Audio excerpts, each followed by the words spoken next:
Hi, we are in the book of Acts, starting chapter 14. The same thing happened in Iconium.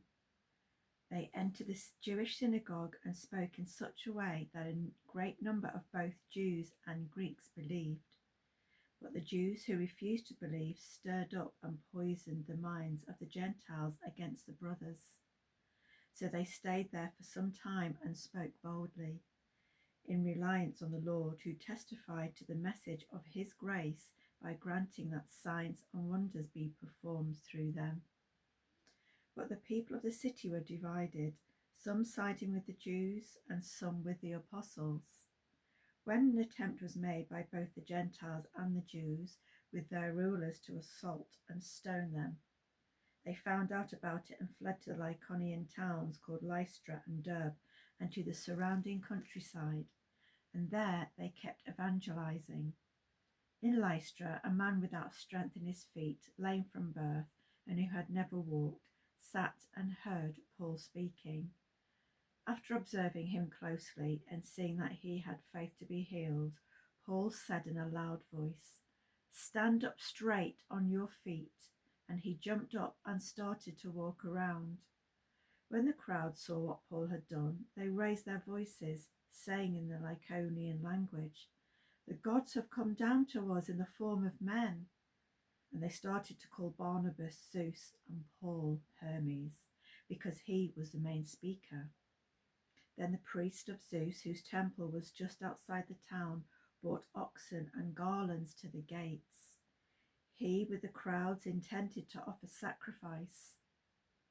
The apostles, Barnabas and Paul, tore their robes when they heard this and rushed into the crowd, shouting, "Men, why are you doing these things? We are men also with the same nature as you, and we are proclaiming good news to you, that you should turn from these worthless things to the living God, who made the heaven, the earth, the sea, and everything in them. In past generations he allowed the nations to go their own way, although he did not leave himself without a witness. Since he did good, giving you rain from heaven and fruitful seasons, and satisfying your hearts with food and happiness. Even though they said these things, they barely stopped the crowds from sacrificing to them. Then some Jews came from Antioch and Iconium, and when they had won over the crowds and stoned Paul, they dragged him out of the city, thinking he was dead. After the disciples surrounded him, he got up and went into the town. The next day he left with Barnabas for Derbe. Can you imagine? Wow.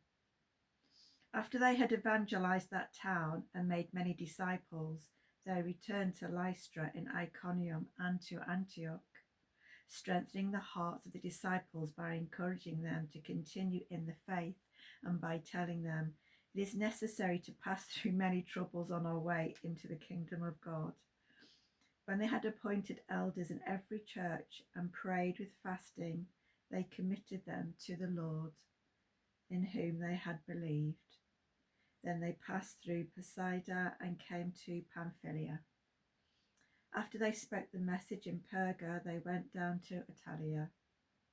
From there they sailed to Antioch, where they had been entrusted to the grace of God for the work they had completed. After they arrived and gathered the church together, they reported everything God had done with them, and that he had opened the door of faith to the Gentiles, and they spent a considerable time with the disciples. That's the end of chapter 14. How amazing is that? Paul getting up after thinking they're thinking they stoned him to death. He just got up. Wow. Only God. Anyway, bless you. I hope you're having a good day. Bless you.